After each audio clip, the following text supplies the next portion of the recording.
With a 20-year reputation for clean business, Matt Glynn at Code Property Group is the first choice for real estate on the Sunshine Coast and surrounding areas. I've known Matt for a very long time from a personal level and professional level, and he is an excellent real estate agent. He's professional, he holds a high level of integrity, he presents incredibly well, and has a huge amount of knowledge when it comes to the real estate industry. So if you are in the market to buy, sell, or simply get a valuation and find out more about your current property, then give Matt a call on 0404 315 066 or matt.glynn, GLYNN, at codepg.com.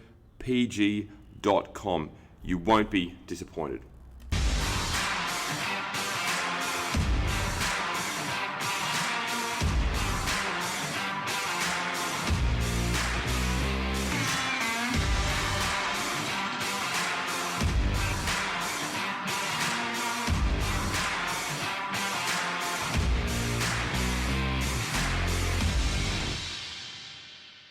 Hello and welcome to another edition of the Paul's Body Engineering Podcast. Today, once again, I have another very special guest, but she's been on before. Repeat attendance, shall we say. And that is my beautiful wife, Monique. Say hello. Hello. It only took you over 100 episodes to get me on the Yeah, first I know. time. I think I got you on at like 102, didn't I? Yep. That's all right. I saved the best to last, right? Is this the last? No, it's not. That was the best quote I could come up with in the split second I had to decide on that. But I thought, it's a good opportunity. It's a Friday. We're both at home. So let's have a chat, put out some good content, give some people some insight into a good topic that we were going to discuss. And it's funny, we often chat at length about various things at home. And I often say, and you even say, that would be a good topic for the podcast. But then I forget because I never write it down. We almost need to set up just like some cameras in our office and just have some mics just constantly recording. Just 24/7. That would actually, no, I don't think that would be a wise decision at all. No, but it's something you can go back and just grab content from. Instead of, we're not going to have like a live stream channel of us in our office. That would just be weird. A reality show. No, thanks. We could put together all the arguments as well. That'd be quite entertaining for a lot of people. Well, considering you put the question box up and people basically just wanted us to banter for an hour. Yeah. Well, that's what we're doing, right? Yeah. An hour of listening to us talk shit about each other. Yeah, that could get quite personal. Trying to deviate back to the topic at hand anyway, because there needs to be some substance to this. Does there? Well, I don't know. I don't think people want to listen to us just... Apparently they do. 100% gibber for half an hour or more.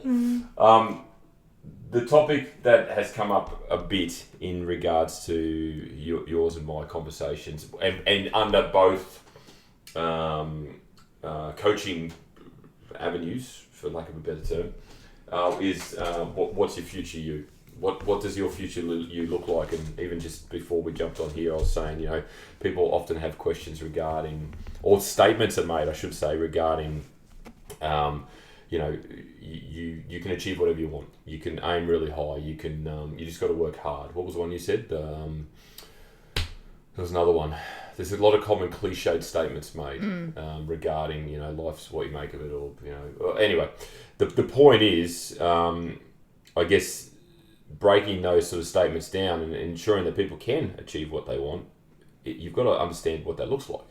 Absolutely. How do you do that? How do you make that happen? How do you build that dream, chase that goal, deliver that outcome? Because it may be a massive thing that you want to achieve, yet it may take you some time to do it, and you don't know how to put the pieces together to achieve that, right? Correct. Okay. So how do we do that? I'm just here to tell people how to eat and train. You're here to give life ambitious goals and stuff.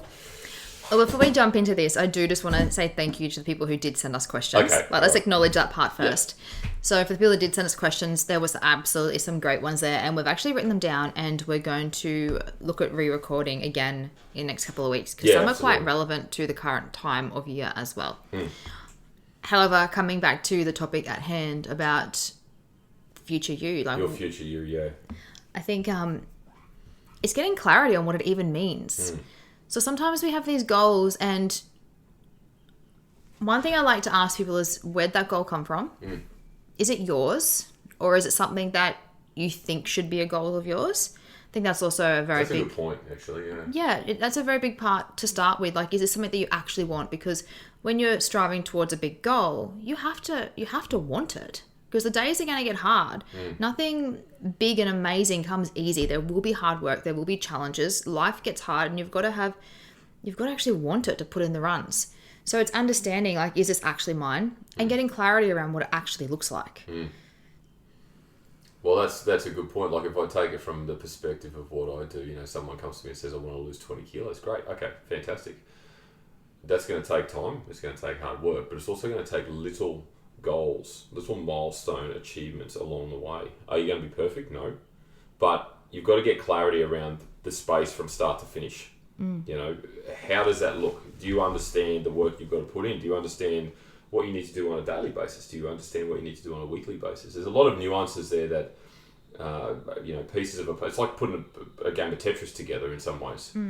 See, whereas I guess that's where we're a little bit different in the sense of, someone came to me and said, I want to lose 20 kilos. My first question to them is going to be, why? Yeah, cool. Why 20 kilos? Where'd that come from? Yeah. And why that number? Exactly. And I had a client this year who came to me with a goal, and it was very much around, when I weighed this much before, because I asked the question, when I weighed this much before, I was happy. I was this, and this.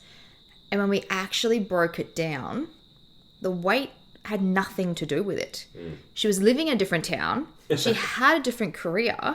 Her life looked completely different. So when we actually broke it down, it wasn't about her weighing this much equaled happiness. It was like, no, her life at that time equaled happiness, and just coincidentally, because of her situation, she had more time to go to the gym, eat better food, and she weighed less. It's a positive byproduct of a circumstance. Absolutely. Yeah. So the goal then changed from being around very specific on her weight to, okay, well, we've got to really take a wide angle lens here and go more holistic and go very lifestyle factors. There's a lot of pieces here. Focusing on just a number on the scales is not going to get you to your happiness, because that was the byproduct of your environment. Yeah. So I think that's a really important part, is to understand what's the goal you're trying to achieve. Why is that the goal? Why is that important to you? But when I also speak about clarity, it's about really visualizing that. So how does that look? So if you've got this goal, like, give me a goal. What could it be? Me? Yeah, just throw a goal at me. Oh, look, I could play 5/8 for the Canberra Raiders. Let's put that down. Okay, so firstly, in any goal you set, there needs to be an element of being realistic. That's realistic. I'm only 46. I could make a late comeback. Darling. Okay, fair enough. Give me another goal. Like, give me something. Okay. Let's track Machu Picchu. There you go. Okay, great. What does it actually mean? What is that actually? Like, I don't know. And that's the thing, is like, you're a coach, I'm a coach. We don't know everything. So tell me, what's that mean? Tell me, talk to me about it. Talk to you about what that means. That's what is it? The first thing that came to mind, and now I kind of regret saying that. But what is it? So it's getting clear on, okay, that trek, is it 3 days? Is it 5 days? Is it 7 days? It's a week. Okay. Yeah. Is it something that a complete novice could do? Yes. So you don't need training? I believe they advise that you need to get training. Okay, great. So we probably should. Yeah. So whether you need to or you probably should, we're going to go with you probably should. Absolutely. So we need to break down that goal and go, okay, reverse engineer it. So this is the goal I want. What do I need to put in place to make sure that that'll be a success? Because if you're saying to me that we're going to trek that, but we don't really need training, would it be more enjoyable if we were fitter, faster, stronger? 100%. So it's thinking about all the elements that go into that. Yeah. Yeah. Cool. Okay. And when I say clarity, that's kind of what I mean, about get clarity on that goal. Yeah. And this is where I like to do work with my clients in visualization. So really sit and think for a moment. Close your eyes, take some deep breaths, visualize it in your mind. What does it look like? Create a vision board. Get Pinterest. Some people are apprehensive about putting vision boards on their walls, and just because of fear of judgment, usually from the people they live with. Yeah. So get a vision board and have it as a wallpaper on your phone. Have it on your computer screen. Baby steps. But there's no point not doing something, because there's no point not doing something that you really want just because of fear of others. Yeah. So visualize, get your Pinterest out, get your Google Images out. You mentioned that visualization yesterday. Do you remember what you said? When I think they were talking about the NRL Grand Final. No, you don't remember? So they were doing the captain's run, and I think the teams were... Cleary. Yeah, were on the field the day earlier. Cleary was doing goal knocking practice. Knocking over goals. So he was visualising the field and the corners and the goalposts and it's part of everything that you do, right? So he was there on the... because the grand finals, this weekend? Sunday, so he was there yesterday. Yeah, so he was there, and he was there for an hour and a half just doing goal kicks. Kicking. For an hour and a half straight. Yeah. So for him, if I think in my mind what that could have been about, it was very much about middle of the day, being there, no one around, just him, and just breathing through. Because when he gets to grand final day, that's a high pressure moment. Oh, yeah. Can you imagine being on that sideline, knowing that this is the conversion to win the grand final? You've got 10 seconds left of the game. You need to be so calm and so sure that you can kick that. And by him being there and having access to the ground, he would have gone through so much visualization, so that when he's on the day, he will be able to pull that through his mind. That same scenario, the same space, but also the repetition of the movement, right? It'll almost be robotic because he's done it so much. But he's already done it so much. Yeah, exactly. That's my point. It won't feel foreign. The pressure won't get to him. I think it was more mindset visualization than him just practicing kicks. Yeah. Oh, of course, he knows how to kick. Because when you look at a lot of high-performing teams, they have mindset and visualization coaches. I do know some athletes, and even chatting to Lisa Reid, IFBB Bikini Pro, she used to tell me, she did tell me that she would be on her Stairmaster machine visualizing the moment she won her pro card. Yeah. And just running that through her head. Was it in the Bahamas? I don't think it was, but she would... Not a bad place to win it. But she would visualize that moment, and a lot of high-performing athletes do. Yeah. Visualization is so important. Yeah, absolutely. Because you're making it a reality in your head before it's a reality in the world. And our brains need evidence sometimes. And by creating it in our mind first, our body doesn't really realize that it's not real. Well, I guess the more you think about something too, and it's at the forefront of your mind, whether it's reminded visually or you just have a consistent fallback to it, the more likely you are to achieve it, right? Absolutely. It's as simple as that. Also, too, you go looking for it in the world. Yeah, absolutely. Subconsciously, you don't realize you're doing it's this. There. It's a constant thought pattern, so you're going to lean towards it more. It's like when you suddenly want to buy this red car that you've never seen before. And it's amazing, but you saw it on a TV commercial and you want it. And now suddenly you go driving and you start seeing them everywhere. You see them everywhere, yeah. But for the last 3 months, you've never seen them. Yeah. And it's now because it's in your forefront of your mind and you're looking for it. Your brain is looking for evidence to it exist in the world. Yeah. That's very cool. So that's step one. That's step one. Step one of many. But that's a big thing, because if you don't at least visualize what you're trying to achieve, then the potential of you achieving it is minimized. Get clear. Get clear on the outcome. Yeah. So you visualize what you're trying to achieve, then like you said, you reverse engineer back. What do the steps look like to get there? Yes, it could take time. Yes, it could take a lot of hard work. It probably will take a whole lot of hard work. Yeah. But at least if you can see the outcome, it's probably going to motivate you more too. Absolutely. Or inspire you even to set goals in place, little goals to achieve the big goals. Big goals don't come without little goals. Yeah. What's the next step? This next step is understand where you are now. Because, and I use this analogy with my clients, is, okay, I'm driving to Sydney, but where am I now? Am I in Melbourne? Am I in Brisbane? Yeah. It's going to be a very different If you're drive. in Melbourne and you're driving I suppose, okay. Go on. That was a weird, because I'm thinking, right, I'm driving from the Sunshine Coast and I'm in Melbourne to get to Sydney. That's interesting.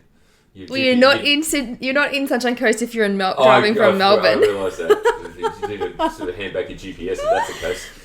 But it's true. It's true. I see this a lot, is sometimes we have a lot more resources at our fingertips than we realise. Oh, absolutely.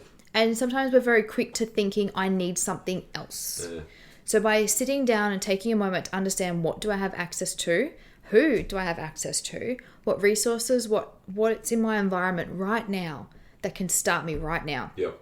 You don't need, so say your goal is around weight loss or strength or competing or any of those things. this is where sometimes people go, I'll start Monday.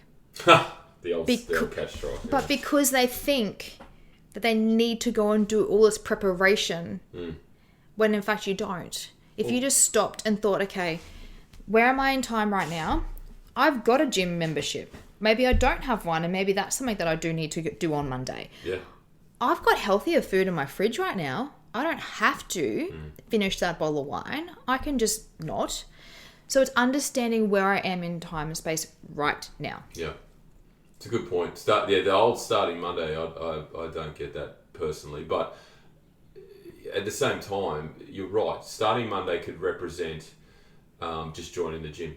Yeah. It doesn't mean you have to do all this stuff from Monday onwards. No. It could take you 2 weeks to find your groove and get momentum into whatever you're trying to do. Yeah. But starting Monday is effectively day one of the next 3 years of your life in terms of what it looks like. Is it even? Well, it could be longer. It just could be just your life. It could be just a complete change of life, yeah. But I think that's really important is too many people want to skip this step. Yeah. They go straight to what are the things I need instead of what do I already have. And then they don't achieve them in a short space of time and give up. Yeah. But I think if we acknowledge what we do have access to now, then it makes it easier to then go the next steps and go from there. I think that's a really good point because what we've got access to is a plethora of information. So much. We've got social media, we've got YouTube, we've got AI, we've got... there's so much stuff out there that's predominantly free as well to get you started, more so than ever before.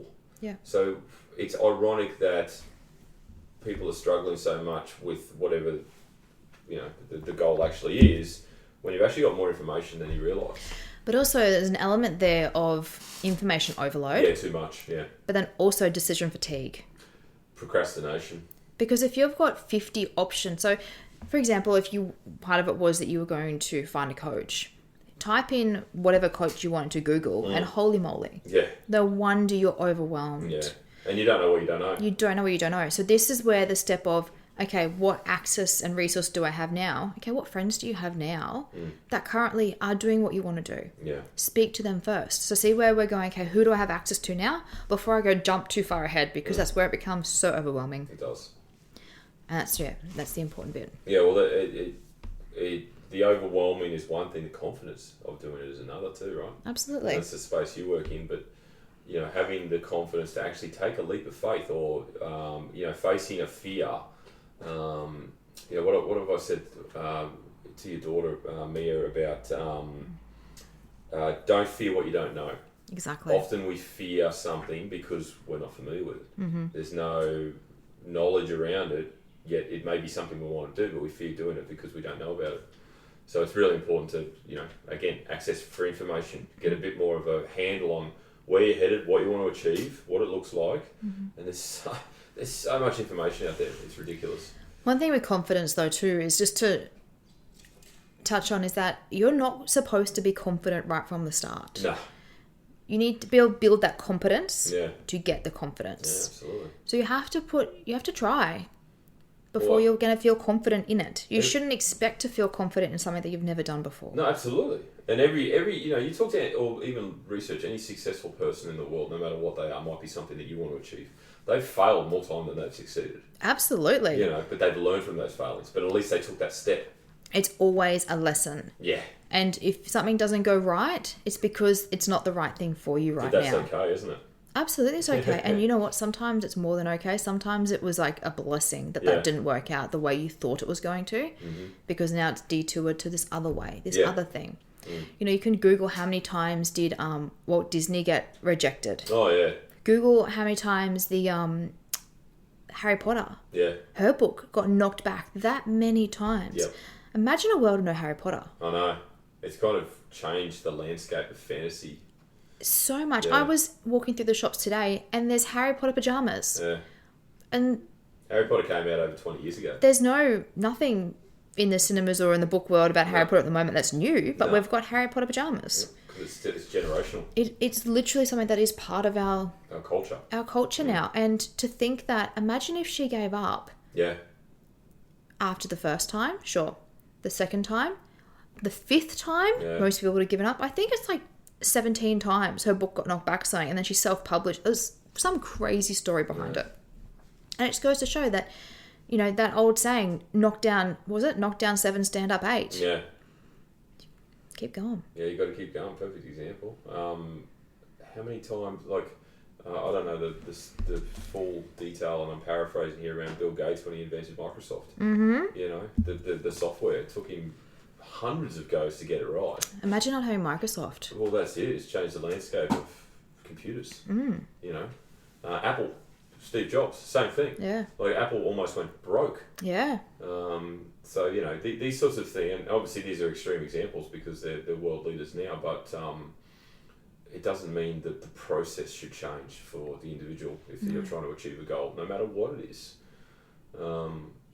It's you know, you go back to the visualization of seeing what your future self looks like. Like, the future hasn't been written, and that's, I guess, the beauty of this. You can write your own chapter. Depends what you believe, though, spiritually, though, doesn't it? Well, that's it. That's interesting, isn't it? Like, I never thought of any of that sort of stuff before I met you, and you've sort of swayed me a little bit in regards to the universe and aligning. And, you know, it's funny how you can all, you know, things don't work out for you, and immediately your immediate response is a negative one. And that's probably human nature, I guess. But if you can flip that around and look for positives, and like we said, if you fail, learn from it. What can you do better? I saw a reel the other day, and it was a guy was talking about when things don't, quote unquote, go to plan. Yeah. His response is good. Didn't get the job? Good. Yeah. Didn't get the promotion? Good. Yeah. Because then he's like, that means something better is coming. Yeah. And that's his mindset. And absolutely, he then touched on things like, you've got really sick. Good. Because it's a trigger. It's something to make you reset, something to make you reevaluate what's not. So this isn't just for things that are like, oh, this is la-di-da, but some things that are really sad in life. He was like, still use that mindset of good. What is this teaching me? And I know some people are like, you know, really awful things can happen. Yeah. But from those really awful things, like, how many stories of incredibly successful people have you heard? And you hear the story of adversity first. Yeah. The childhood story, the whatever story. There's that rise from the ashes, you know, those type of quotes didn't just come from nowhere. No. So it doesn't matter how tough a situation is. If you can just try your hardest to reframe it, to try to find some light, that light will only grow. It's quite insightful. When you said that, I immediately thought of Rhonda. Yeah. You know, double mastectomy, breast cancer, lost her husband to cancer while she had cancer and was trying to beat cancer. And now she's probably one of the happiest people I know. She's one of the most beautiful people I know. She's a has ray a of light. thriving business internationally, Yep. like, in terms of hypnotherapy and mindset coaching. And that's like, can you imagine? Like, I can't even fathom trying to overcome cancer myself. You know, you're getting pumped full of drugs, chemotherapy, and all this stuff. Meanwhile, your husband's dealing with the same thing, and then he passes. Yes, terrifying. And then you've got to try and still overcome what you're overcoming, plus deal with that. Far out. But yeah, she constantly tells me, she says, I'm so thankful for my body, my healthy body. Yeah. Because she's got a second chance. That's her practicing gratitude. Big time. And I think that's another big part of when you're striving for a goal. And this is why understanding your starting point is so important, is because then you can have gratitude for the things you have now whilst working on the things you want in the future. Yeah, absolutely. It's really interesting that so many people have this negative mindset and complain so much about situations and things, but yet we've got a roof over our head, we've got food, we've got cars, we've got healthy children, we've got our health, all the simple things that we take for granted. Yeah. And we see that firsthand when we go to India a lot, hey? Absolutely. People living in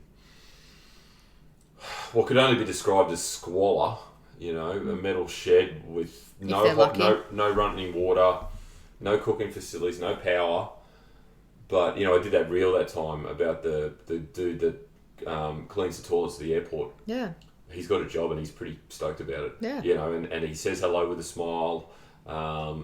It's pretty humbling to see. And obviously not everyone has that experience, but there are plenty of people in the world who are just content and happy with what they've got, rather than are complaining about so many different things. And I know we're taking this conversation in a bit of a different direction, but yeah, gratitude shouldn't be taken lightly at the same time. Yeah, absolutely. It's a super important part. And I guess grabbing onto that, if you've got a big goal, no matter what it is, if your future self wants to achieve this goal, each time you achieve something small that is heading in that direction, you should be really grateful, but also celebrate that win. You need to celebrate the small wins. Yeah, 100%. You know, be really proud of what you've accomplished, and but still be hungry as well.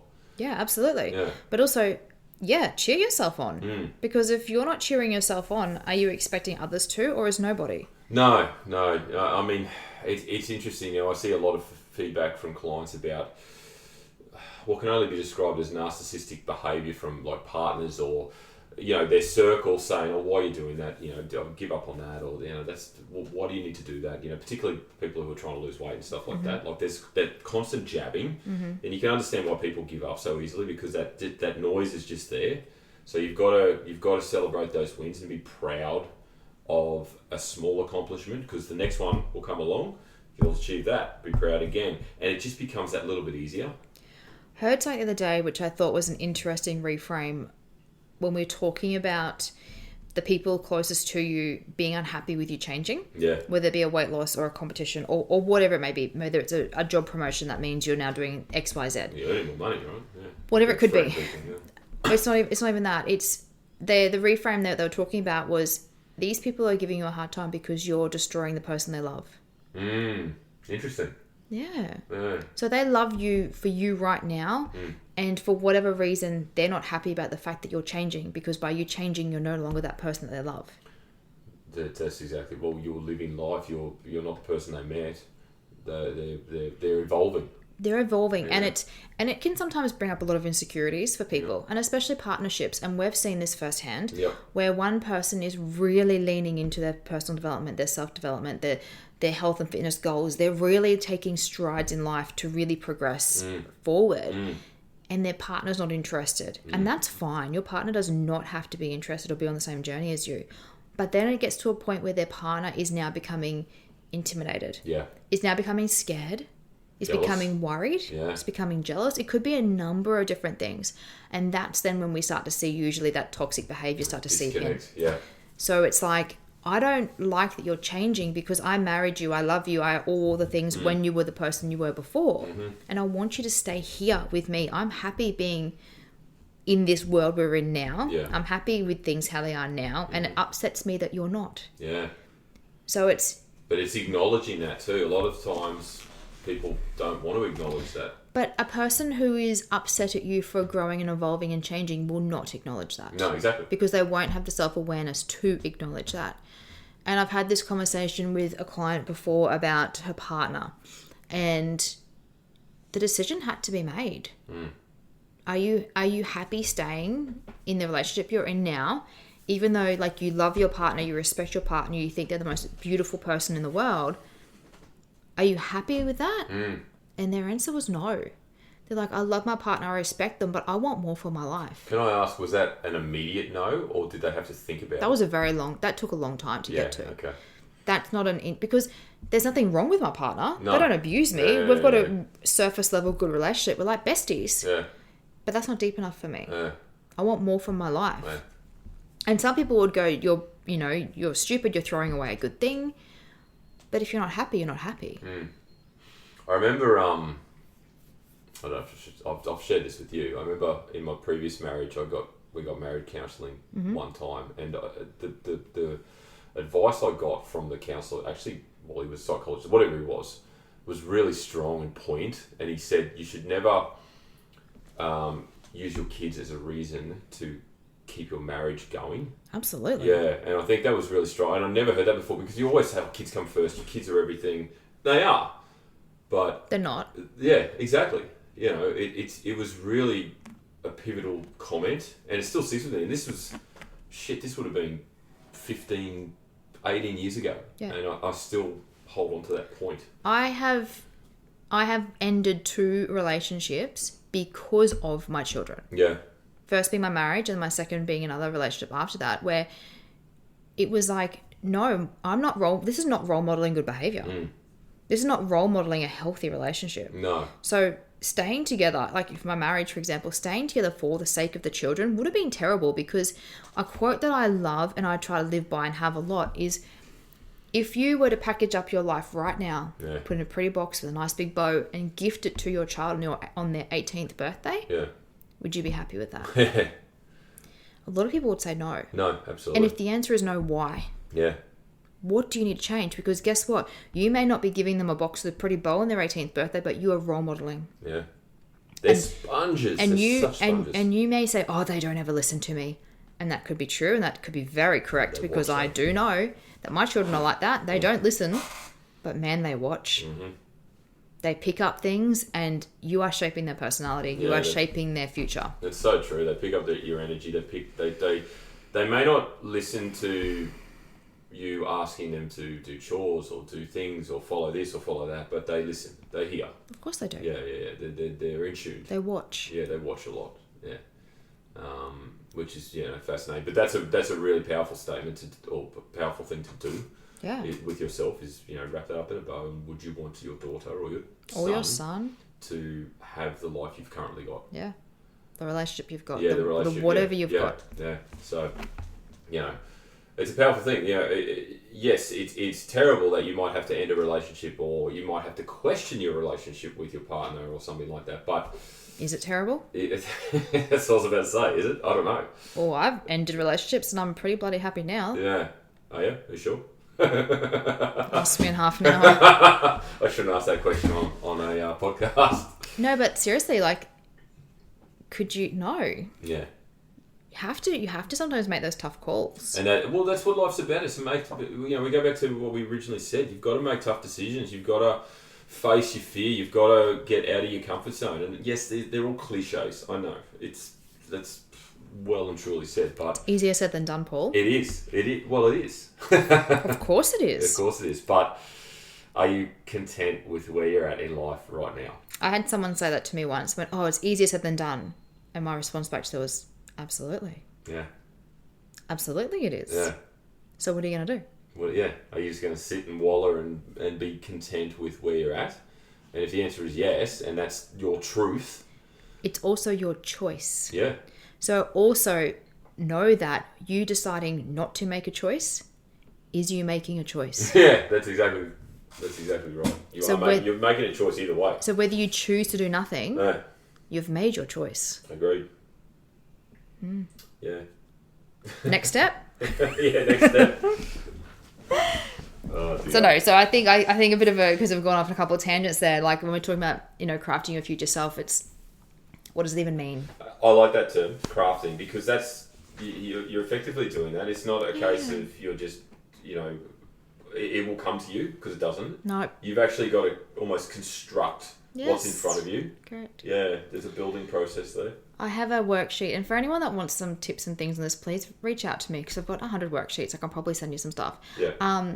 It's your rocking chair statement. And it literally is when you're 80 years old, sitting on your front porch, on your rocking chair, yelling at the kids down the road for being too rowdy or whatever you're doing, and you look back over your life, what is your life? Yeah. So as we said at the start, get clear on what do you want from life? What are your goals? What do you want to achieve while you're here? Then you go to your starting point. Where are you now? It's a really good point, because we all have goals, right? But they're very much airy-fairy goals in terms of assuming that they will just come to fruition at some point. Yeah. Without actually putting things together to make them happen. Yep.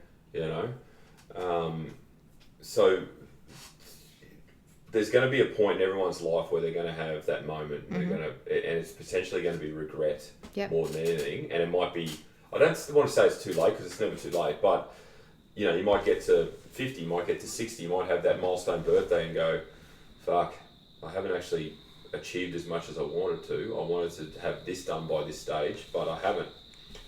And it's not too late, but time is still ticking, right? I Googled something before we jumped on this, because I knew the topic we were going to do. Yeah. And the only reason I'm bringing this up now, I did want to save this to the very end, but I'm going to bring it up now because you just used the word regret.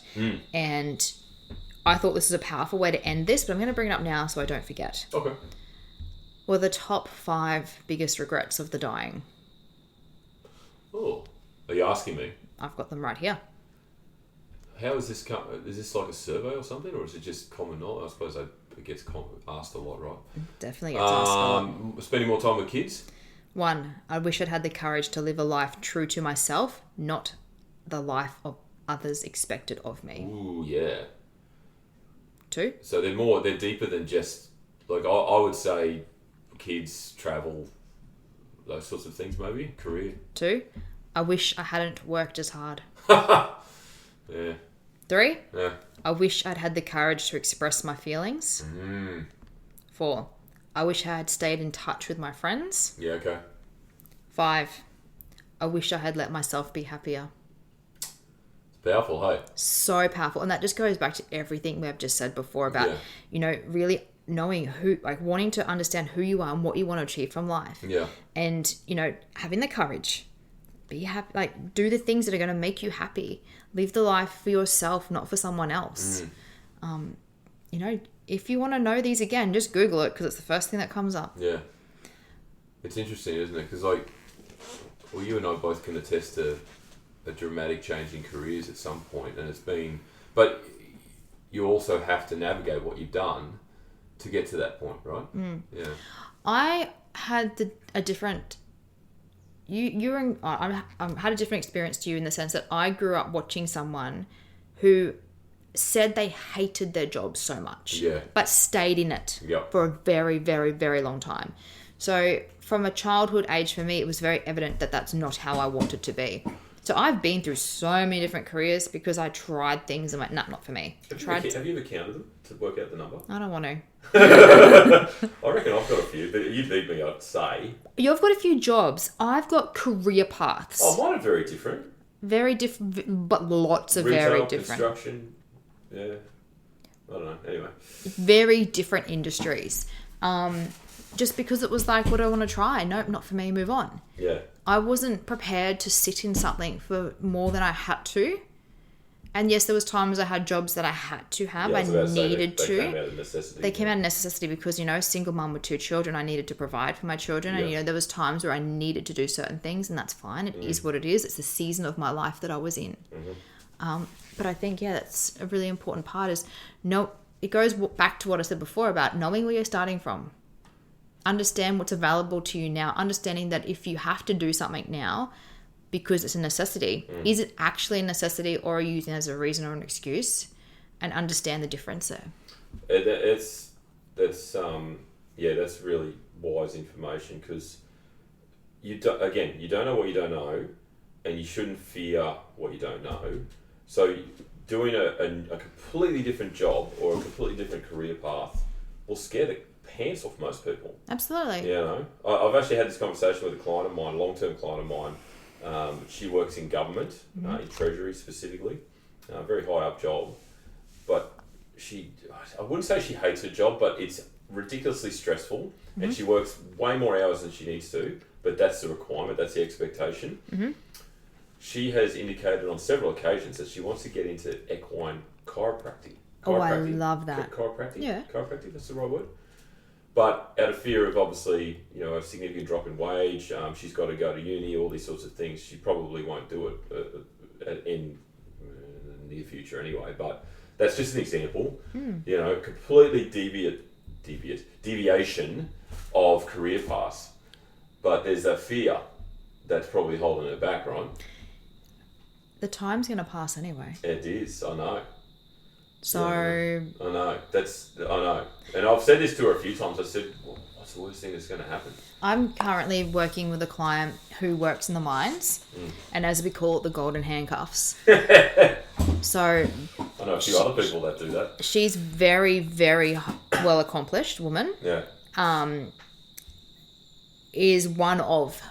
she's a very specialist role, and she doesn't enjoy her job. She enjoys the things she does, but she hates that she's away from home. She hates the lifestyle. The lifestyle is very hard for her, and she is like, I'm in my 30s, 40s. I need to now make changes because I don't want to live the rest of my life like this. It's a very toxic environment too, I imagine. Possibly. I'm not sure. You're not sure, okay. But it's more the fact that she's not happy with the lifestyle it gives her. Yep. So she's working on changing it. And it would be very easy for her to say, oh, no, I'm just gonna stick with this because the money is so great. Money is one part of life. Yep. And, you know, people always say money doesn't, you know, make you happy and all that type of stuff. Sure, but it does make life easier for you. Absolutely. But there's ways to make money in other areas as well. So then we've explored her changing to a completely different career. Yeah. She's going to have to go and restudy. She just turned 40. She's going to have to go and restudy, learn a whole new skill set and start again. Yeah. Yes, that's scary, but it's also damn exciting. And how fun to then find a career that you are going to be passionate about. Yeah. And every day wake up going, I'm so glad I took the risk. Yes, I've dropped my pay. That's fine. Look at all the other perks I've got. Money's only one part. Yeah, absolutely. I think sometimes we get too focused on... Oh, we do very much so. And sometimes people build their lives to be at a certain... They need a certain income. So what can you change? What can you cut back? What can you downsize? Because sometimes that mining money, it's unrealistic money for the real world anyway. What can you cut back on? What do you need to change? It goes to that top, what was the top 5 list you just read about? I wish I didn't work as hard. Correct. And that's what most of them have to do. Yeah. Yeah. Yes, the money's good, but they're also working damn hard. They're doing 12-hour days, then add on to that travel if they're fly out. The lifestyle's crap. But even going back to someone you said that works in Treasury, like one of my very, very close friends is, you know, heavily involved in politics. Yeah. And was just re-offered a position in politics and a very big pay packet and went, no, thank you. Yeah. I don't want to work those hours. You can give me all the money in the world, but I'm not interested in working 12, 14-hour days, 5 days a week and having my weekends off, but being still on technically call in case something goes to crap. Weekends off in politics. No. Particularly in an election year. But but that's the thing though. It's like, just because you're, you know, it's still so much time. I use, and I'll name her, I'll use Mina as an example. Everyone knows Mina. She was a nurse. Yep. Shift worker. Worked nights. Hated it. Yeah. You know, and I hope I'm not speaking out of context here, and I'm sure she'll listen to this.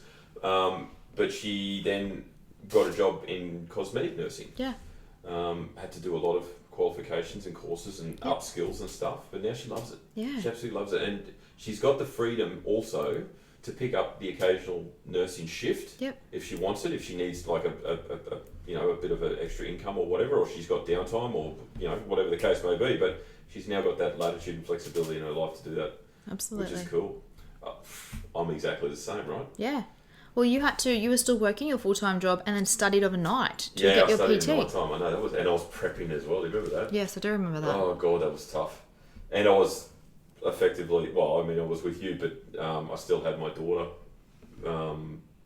as a 5-year-old every other weekend, I think it was. So I had to manage that as well. But our situation was, well, it was tough, wasn't it? Because of course it was. We had to move into a, what was it? A 2-bedroom? A 2-bedroom. 2-bedroom with 3 kids? Yeah. And remember, you turned the hallway into a closet? Yep. And the kids had the master with the ensuite? The kids had the master with the ensuite. Yeah. And they had bunk beds. Yeah, we had the little 1-bedroom single, whatever the hell it was. Yeah. Because that's what we could afford. And even then, was that before or after we moved in with my parents? I think we moved in with my parents before that. That was after, living with your parents. Yeah, so we had to do that first. And that's the thing, like, oh yeah, that's so fun. Like, I'm so glad we did that. But it was a part of the step. Yeah. It was a part of the process. It was the necessary steps we need to take for you to get out of your job. And thank God we did, because your company went into receivership anyway, or administration anyway. Yeah. And not to my do, by the way. No, because you left. They went to shit. Yeah, of course, absolutely. Yeah, claim it. Yeah. But that's what we had to do to make the goal work. And you have to get uncomfortable. Yeah. And that's a really great part of understanding what resources you have available to you now. Yeah, absolutely. It is. What can you call on now? What can you use now to help you get to where you want to go? 100%. And, you've always said, you'd be more than happy to live in a caravan if you had to. Yep. As long as you were happy with life. Absolutely. Yeah, and I remember that. And for me, that came from my first marriage, being in a mining area, having the mining money. I it's interesting because I went from having a childhood where we had no money to my first marriage having an abundance of money. And then relationships after that, again, also with abundance of money and going, this does not make people happy. Yeah. Sure, it might buy nice things, but who the hell cares if you're miserable? Yeah, that's exactly right. And everyone's different values and all that, and that's totally fine. Yeah. But I think also too, like when we're talking about, what's your future self and how to actually get there, I think it's probably important to actually talk about some actual steps. Yeah. So we've talked about, understanding what it is that you want to achieve, getting really clear on that, understanding where you are now, getting really clear on that. And then from there, it's just going, okay, if I reverse engineer back, what habits, what routines, what things do I need to instill? What research do I need to do? What steps are now involved in it? Yeah. And it's allowing yourself the time. Yeah. Nothing amazing happens overnight. You need to show up every single day. And I find this with my life coaching clients. We get to about call 3 or 4. And that's around when people start to go a bit funny. Because they've realized, oh shit, like this is getting serious now. Yeah. Like I have to actually show up to myself. I have to show up for myself every single day. Yeah. And if I have a day off and I don't show up, then it's a day missed. Because everyone wants it now. They do. It's like everyone wants the outcome now, but they also don't have to work every day for the outcome. So it's a really tricky spot to be in. It is, and that's a really good point because at the initial stage of whatever you're trying to shift or change or evolve into, it's excitement. Yeah, absolutely, but it's also going to be a lot of hard work, right? Yeah. And it's probably going to be some big days, some long days, long hours, because you're probably trying to transition from one role into the other. Yeah. Or you've got other commitments and you're trying to, reestablish yourself in something new. Experience the difference with Matt Glynn at Code Property Group. With a 20-year reputation of a clean business, Matt is your guy when it comes to all things real estate. Make sure you give him a call now on 0404 315 066. Are you looking to shed a few kilos, change your composition, improve your relationship with food, increase your strength, or simply just have a better accountability level? Then maybe coaching is for you. I now offer online coaching in a number of capacities, from week to week, fortnightly, monthly, and of course nutrition only coaching. So if you are interested or want to know more, simply jump on paulsbodyengineering.com or simply send me a DM. But that won't be forever. No. You're putting steps in place to achieve the life you want, the goals you want, the career you want, whatever it is. Yes, initial hard work, but that's not long term. You reap with rewards later. Yeah, absolutely. You don't plant a seed and dig it up tomorrow. No, you don't. That's exactly right.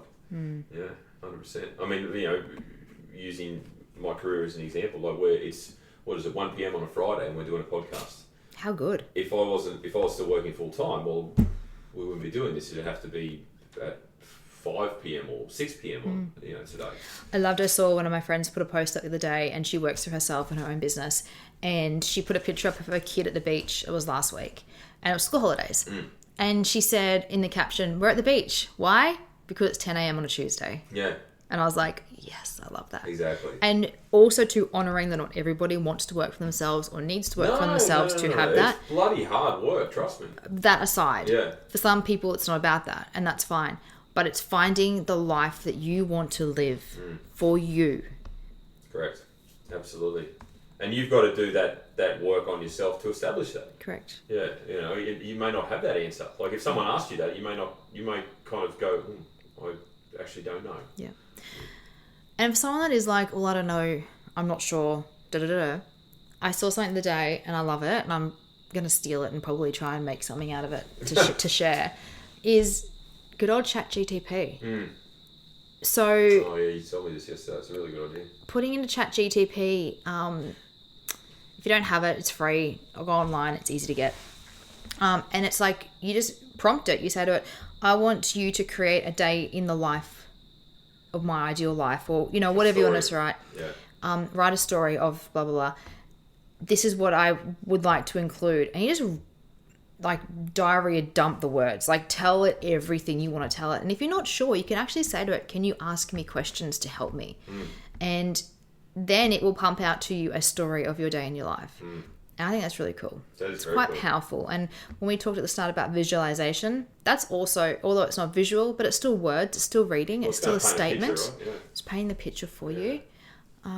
So that can help you as well. So if it's like, you know you want to change your career, but you don't know what to, start Googling. I want a career that I can be home every night. I want a career that works with animals. Like Google is such a great resource. Just start looking. It is. And that sort of segues to, like, our kids are obviously looking in that direction now.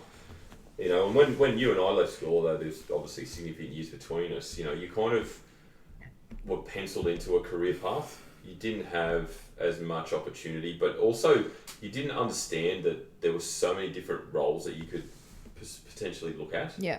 And that's where the visualization comes in, and also the research. For a male, me leaving school, it was kind of like, oh, well, you go to uni or you do construction work. You do an apprenticeship. So rather than pigeonholing that opportunity, we're talking to Saxon about becoming a helicopter pilot. Yeah, how good. How fucking cool is that? Yeah. That's really cool. Whether or not he does that's up to him, but that's just an avenue that you can pursue, and you wouldn't naturally gravitate towards that, but it's a pretty cool job. Imagine flying helicopters for a living. The world, there's so much out there in the world. You just got to know it exists and just go find it. Yeah. Go do what you want to do. There's like in the degree, the masters that I'm doing as a high performance person, they have data analysts, and there's so many specific roles just in a high performance team. It's ridiculous that I didn't even know existed. Yeah. So until you start to pull the curtains back and dive into an area that you have a passion for, you're not going to know. Sometimes you don't know you have a passion for it though. No, exactly. Yeah, 100%. Don't wait just to be passionate about something either, because sometimes you don't know that you're passionate about it until you actually try something, or start looking into it, or start researching it. You might be reading a book about someone and go, oh, wow, okay, maybe I need to look more into that. Because like with this career stuff, like one of my clients literally was, I don't know what I want to do, I just know it's not this. Yeah, there you go. So we went, okay, let's write a list. What are the things you don't like about your current job? Great place to start. Okay. It's a great place to start. If this is the things you don't like, what's the opposite of it? What are you wanting from that? So, one of the things was her work. She actually loved how social she was at work, but she realized that by being so social at work, it meant when she got home, she was exhausted and didn't want to talk to anybody, which then the flow on from that meant her and her partner were not communicating very well. The flow on from that was she didn't want to spend time with her friends. Yeah. So you can see how, like, things you love and things you don't like in work can also be intertwining as well, to not create that perfect lifestyle picture. 100%. So there's so much to it. There is so much to it. Did you want to touch on a bit more around health and fitness goals, or you think we've covered enough? No, I think we've covered enough. We're at 52 minutes. It's a baby podcast. Well, it is. All right, well, we can. Mine go for over an hour. Oh, I'm sorry about that. Excuse me. Look, health and fitness goals, obviously. Well, what we've spoken about, a lot of it is still transferable. Absolutely, it is. It doesn't matter if it's you're trying to lose weight, or you're trying to get stronger, or you just want to maintain and feel better about yourself. And I've had an influx of inquiry of late, and the majority of them are just that. They want to feel better. They're not concerned about the scale weight. I love that. Yeah, they're actually more wanting the appropriate guidance and direction to just feel better, feel stronger, have more energy, because they feel like they've been spinning their wheels with challenges and group sessions. And I've got no problem with all of those different attributes of fitness, but they just feel like it's not for them. I also feel like, and it goes back to what you said earlier, where you were like, oh, that might take you 3 months, 3 years, blah, blah, blah. It's like, or it might take your life. Yeah.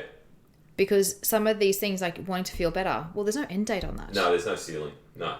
Like, I want to be healthy for my life. Yeah. I want to be fit for life. Yeah, exactly. Strong for life. Yeah, agreed. And there's no quantification to that. No. It's just doing the best you can and looking at ways to improve on a daily, weekly, and monthly basis. I think that's an important thing too, is like when we're talking about goals, a lot of us have heard about SMART goals. Yeah. And sometimes we set goals that are just so soulless. Yeah. And what you just said then about, these goals around feeling, I want to feel strong, feel better. you can't quantify it. Well, you kind of can. How do I feel today? Where in my body do I not feel what I want to feel? 3 months' time, how am I going? Yeah. How am I feeling? Reflect back. Reflection is so powerful. Yeah. And it goes back to being appreciative of where we are, practicing gratitude, knowing where we're starting, knowing where we're going, and being able to reflect and see the journey for what it is. And that can lead to other benefits too. Like, 3 months down the track, we use that scenario, you're feeling better, you're feeling more energetic. Yeah. You're probably going to be more productive, you're going to be more efficient, you're going to manage time better, you're going to be more organised, your gym sessions are going to feel amazing, your clarity and your cognitive behaviour is better, you're sleeping better. Probably happier. Yeah, exactly, and that's a byproduct, right? That's better relationships. Better relationship, you've probably got a great relationship with your partner, great relationship with your kids, maybe you're working better as well, therefore you're more efficient, so you're saving time. Probably more confident. More confident. Like, think of the snowball effect. Yeah, it's just a massive ripple effect that can really contribute to a better existence. Yeah. Which I think everyone would want. Correct. That's a good note to finish on. No? Yeah, sure. I don't know why I asked that. It's my podcast. You just said it and then you just that's good, finish there. Yeah. It was very abrupt. It is very abrupt. No, it's not abrupt. Well, what else? Health and fitness related. Like, everyone, when we talk health and fitness goals, most people focus on weight loss, but I think what we just spoke about in terms of feeling good should be the dominant feature of anyone's goal, right? Yeah. And yes, there's going to be, life is very challenging.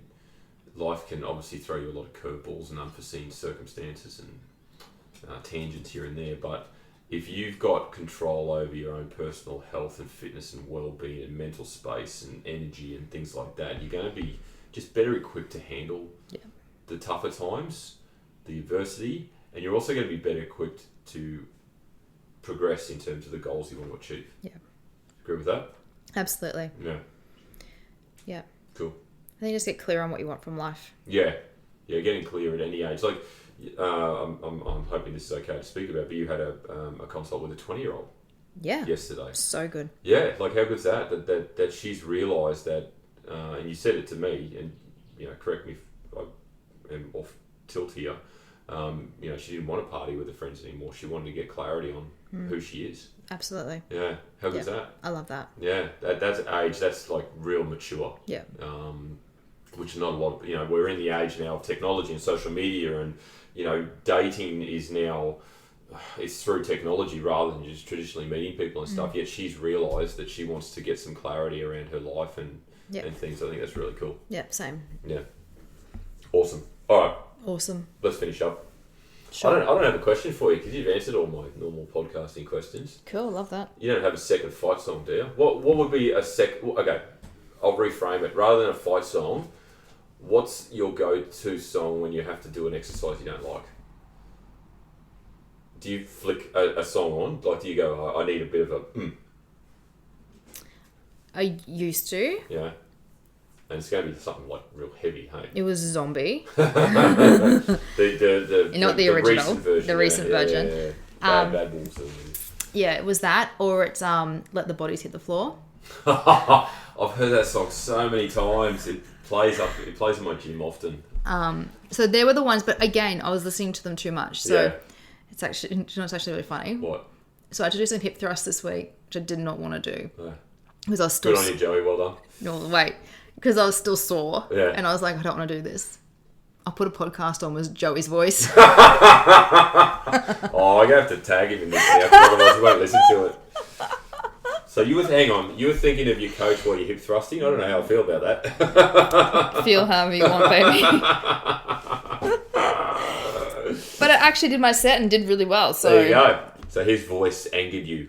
It was actually funny. I don't want to say what podcast it was, but he was on a podcast where he was very passionate about a certain topic. So he had a bit of a cranky voice going on. And if anyone doesn't know Joey Cantlin, when he's cranky, he's a little bit scary. I don't know. He's more comedic than anyone else. He's not. He's a little bit like... He's just a giant teddy bear. He is. He's a big softie. Like, he's a big softie, but when he gets cranky, he gets cranky. Like, it's a bit intimidating. Yeah, he throws shit and stuff. Yeah, he does. The toys get out of the cot, but I don't know. I find it funny. But it's funny because he goes from, like, normal to, like... Yeah. Like, he's just the... For fuck's sake! Yeah, exactly. It's so quick. Yeah. And if you're not, it just catches you off guard. But anyways, off topic. But yeah, that's what I did. So. Okay. Oh, there you go. But I'm not a big music person. You know that. Like, I just chuck whatever on and you're like, oh, what song is this? I have no idea. Yeah. Other than Work Bitch. That's your fight song, right? Yeah, because it's the song I used to listen to. That's just... Anyways. Cool. All right. Well, thank you for listening. No worries. Well, you've done more of the talking than I have. What? Now, you've got a new Instagram page, so give that a plug, because you've obviously separated your personal and your business. Yeah. So, Monique _Hooper_coach. Correct. Yeah, good job. Yeah, I know, I did well. Just because, it's been 12 months of me coaching now, so I decided it was time. It needed its own space. Yeah. Especially because I like to put lots of, videos of Jakey Boy Poodle and dumb shit you do. I was like, I need a separate place for my professional... Yeah, let's keep that space professional. Yeah, so my, Monique _Hooper_coach on Instagram, and then just for the lols, Monique _Hooper_. And our new dog, give him a plug. Oh, and Jakey Boy Poodle, so Jakey _boy with BOI _ poodle. So if you like dog stuff, he's pretty cool. It's pretty fun. And if you want inspirational, motivational, or just any sort of life coaching, mindset coaching, lifestyle coaching, just jump over. Just say hi. Give her a follow. Give us some support. Yeah, come follow. But also, if anything here has resonated and you're interested and would like some more information, please just DM me. Like, I'm not a hard sell coach. I'm not going to try and sign you up to some big funnel and just sucker you in. Like, I'm not about it. Neither of us do that. So if you just want some guidance, or you're like, can you help me with this? I'm happy to do that. Yeah. If you'd like to jump on a free discovery call, also happy to do that. Mm-hmm. And then if you are interested in coaching, just jump on my website. I'm all my prices are on my website. Like full disclosure. I'm not here to. I'm not a slimy coach, so I'm there to help. I'm here to help. I know. I think that the coaching industry has got a bit of a bad taste about it at the moment. So it's very much important that you. I guess firstly you ask the right question, but you also do the research. And I think if a coach is willing to give their prices out straight away, then there's no hoops you have to jump through to get them. Drives me nuts. And this is off topic, and I know we're supposed to be wrapping up, but I was inquiring about a nutrition course because Mia is interested in dietetics. And we were chatting and thought maybe she should do a nutrition course while she's in grade 11, just to give her a taste to see if it's what she actually wants to do. And if it is, great, she could start working as a sports nutritionist or a nutritionist, or just start putting out content, start creating that world for herself. Yeah. And there was one, and I had to download a course guide. Then after I downloaded a course guide, I had to then contact someone here, and I emailed them back and said, look guys, like straight up, I don't want to jump on a sales call. I used to work in this industry. Yeah. I know how this works. Can you please give me pricing? Yeah. Oh no, and it was just like, okay, I'm not going to be getting a course through you guys. Out. Yeah. Done. See you later. No. That's old school marketing anyway. Just awful. Yeah. And then in the coaching space, I saw during the COVID years, a lot of people transitioned into coaching, and I did my first coaching course in 22. So I saw the industry that I loved and wanted to be a part of for the last 6 years before that go slimy and go gross. Yeah. And it took me a while to then come back into it and go, you know what, no. There needs to be those few people that are standing up going, this isn't right, this is the way we do it. Yeah. I literally had a consult yesterday with a lady who was referred to me, and one of her comments was, look, there's so many coaches out there, the market's saturated with particularly health and fitness coaches. And that's why she wanted to jump on a call. Yeah. Now she's since signed up, and I think it's really important that if that is something that you want to do, try and arrange a Zoom, try and arrange a face-to-face. Worst case scenario, you sit on a phone call. You'll be able to tell within 5-10 minutes of that conversation if this person is right for you. Absolutely. And it works both ways. There needs to be an alignment, there needs to be a level of trust, and obviously you build a relationship over time, but you want to make sure that the fit is right from the start. And that's one thing, like with my discovery calls, I was calling them a vibe check. Because that's what it is. That's cool. I like It's 15 minutes of you asking me. You can ask me any question you want to get a vibe on whether I'm someone you want to work with. But also, yes, it goes the other way as well. It does. Absolutely. And if I don't think you're the right fit for me, I'll absolutely refer you and send you some beautiful people who I do think will be a better fit. And that's a good point you raised, because if we hold ourselves high with integrity, but also our ethics in terms of the space we work in. So if we can't assist you with what you want to achieve, we can certainly refer. And I have done that. Yeah. I had one person come to me and I was like, look, what you need is not what I offer. Yeah. I'm going to reach out to the person who I think would be a great suit for you. And I did. I reached out to this other who's a counsellor. I reached out to them directly and asked, do you have availability for someone in this area? And they came back to me and said yes, and I referred. There you go. So I did the work for that person. That's just being honest. That's just being truthful.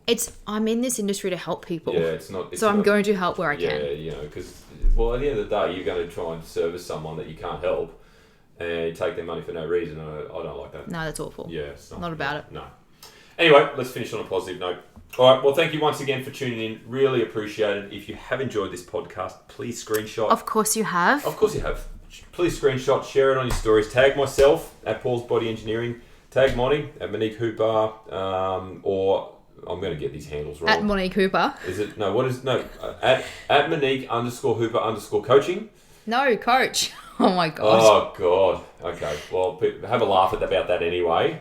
But yeah, and now obviously you're aware of Monty's coaching services. So have a look at the website or simply send her a DM. Same for me. If you're interested in anything I do, jump across to paulsbodyengineering.com or send me a DM as well. You know, happy to answer any questions you may have about anything that I do, and if it actually correlates to Monty rather than me, I'll refer you to her. That's a cool point too. Do you too. have an incentive program? Like if I refer someone over, you're going to give me some money or something? No, I just don't give you shit for half an hour. Oh, is that it? Yeah, 30 minutes? 30 minutes. 30 minutes a piece. It's probably worthwhile, I suppose. But no, actually, that just reminded me, and I'm off topic again. I do have a couple of people that are my clients who are also your clients. Yeah, true. Yeah. So, and I've also got a person who is Kelly's client, who is my client. Yeah. So, life coaching works alongside health and fitness coaching so beautifully. It does. And then also, I also do health and lifestyle coaching as well. Yeah, you do. So there's plenty of options. Yeah. Yeah. So you just got to figure out which one best suits you, and that's what the calls are for. Absolutely. All right, we'll finish up there. Thank you, Monty. Thanks. Appreciate it. Good chats, babe. No worries.